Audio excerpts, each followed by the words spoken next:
Mike Burris here, spiritmusicmeetups.org.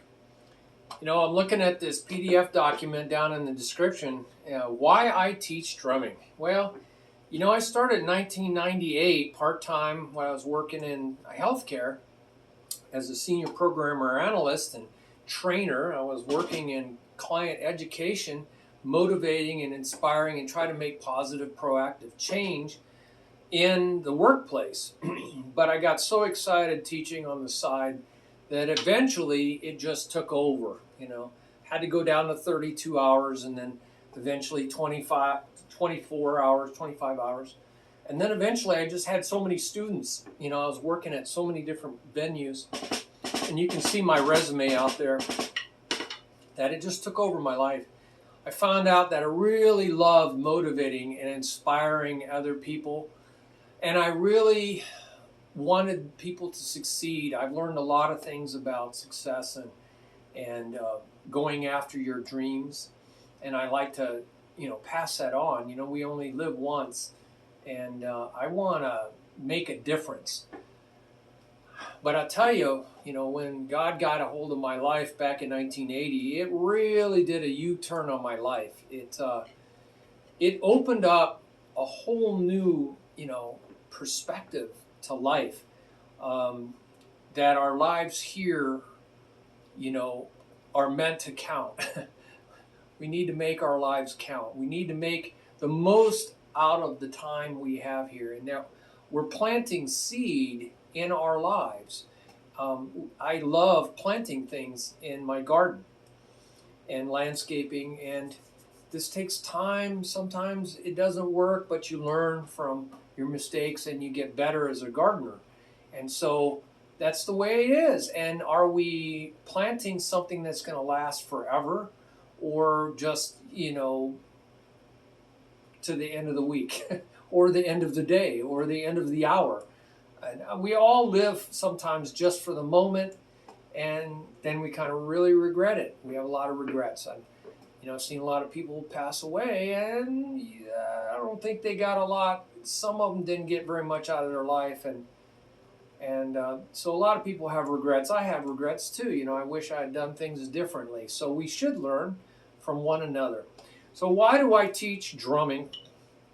Well, I had this vision about being in a sandbox, and it was a divine vision, and it really did change a lot in my drumming, because I saw a man on the beach smiling at me as I was building a sandcastle. It was a divine vision, and I was having a lot of doubts about drumming, so it was a real answer to my doubts. And I was making a sandcastle. I was totally lost in captive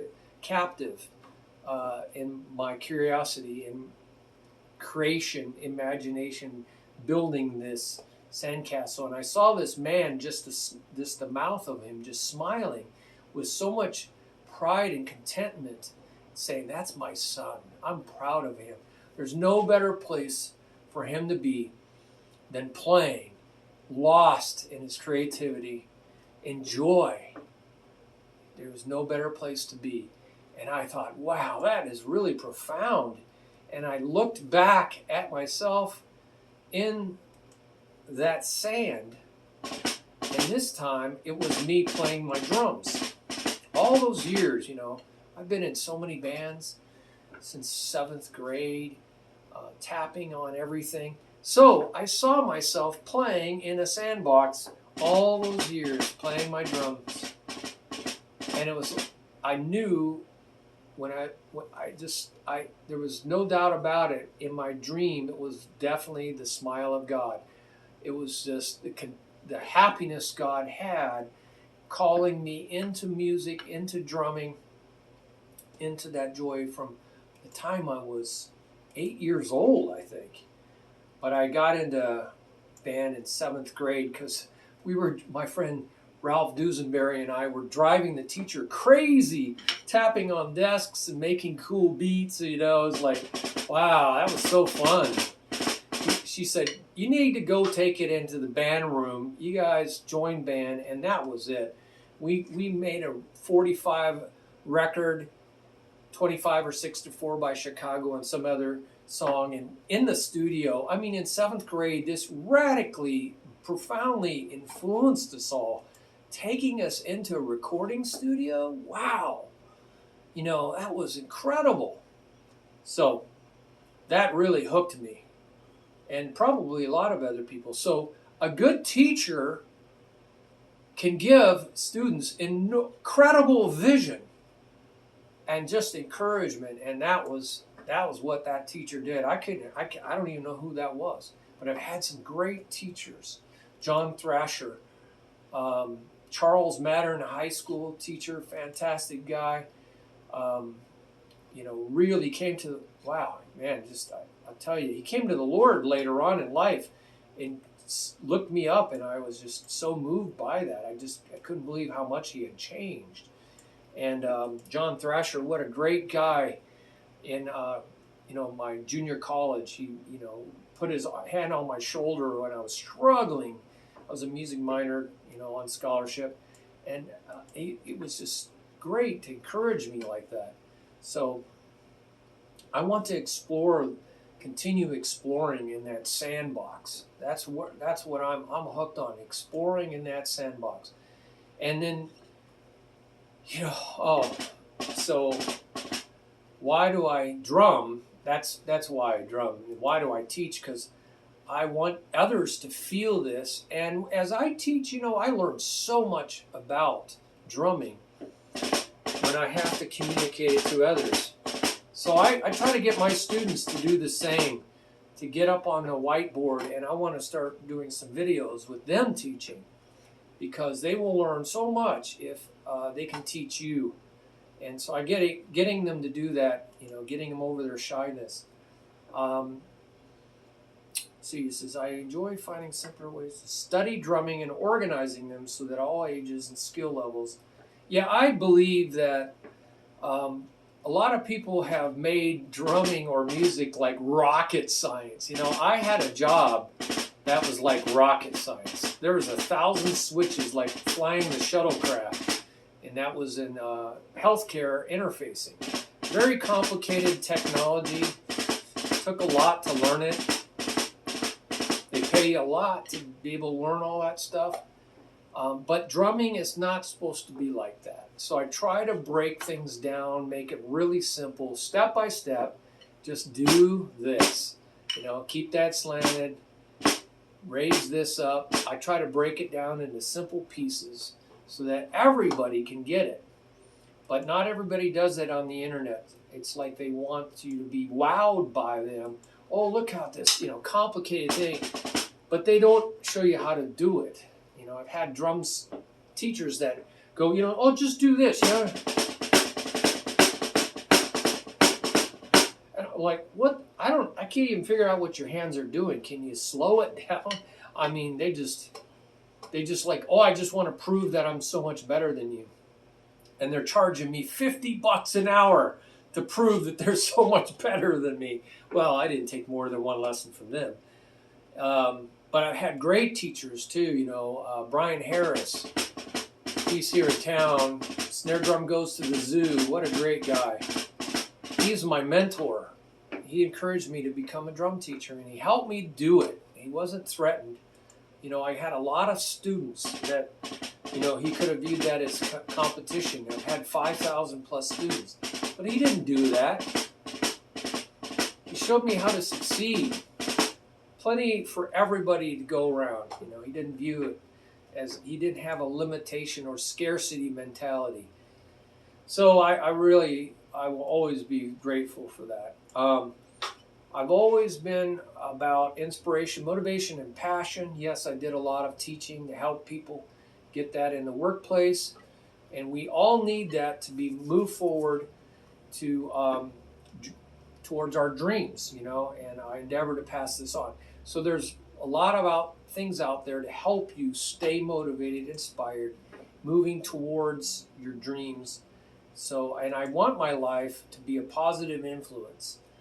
You know, maybe once upon a time, way back, you know, when I was a Catholic growing up, you know, and their mentality, their view is you gotta like do enough works, you gotta climb up enough rungs of the ladder. Now I'm not saying all Catholics, because I know some good friends of mine that really understand the truth that's actually in the Bible, that we are saved by grace. Grace means undeserved, unmerited favor, loving favor. It's a gift. And when you feel that gift, when it actually hits you, and you can actually feel the gift of God, that it's all we have to do is say yes. We trust that. We depend upon it. We rely upon it. That's actually the definition of faith, is to trust, rely, and depend. And that's the actual Greek definition. Pistis, P-I-S-T-I-S, is to have this trust and rely and depend on enough to take the gift of grace, right? It's not based on our works, right? That's the Old Testament. That's the Old Covenant. And nothing in the New Covenant is in the Old Covenant. Nothing in the Old Covenant is in the New Covenant. By definition of the word new, it's not new in time. It's the Greek word kainos and the Hebrew word chadash, and it means unprecedented, never been used, unique, right? Completely unique, like an invention gets a patent. And so it has to be completely new in kind, completely new in kind, not just in time. It certainly was new in time, but it's completely new in kind. And that's what we want. We want what's completely new in kind. Now, in my drumming, I teach glean. That means take the good stuff from other books, people that came before you, other teachers. I have 200 resources here and a list of recommended resources on the website. But you need to go beyond that. You need to take the grains of wheat off the grass. Give the grass to the cows. Let them eat it, or the pigs. So there's a lot of grass in these books and DVDs, some more than others.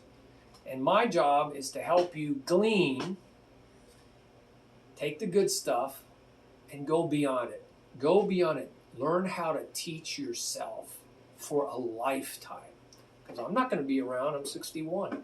And other people, right? I've had 15 different drum instructors over time. You know, I like to take specialty lessons, specialization lessons. Anyway, workshops and clinics and stuff.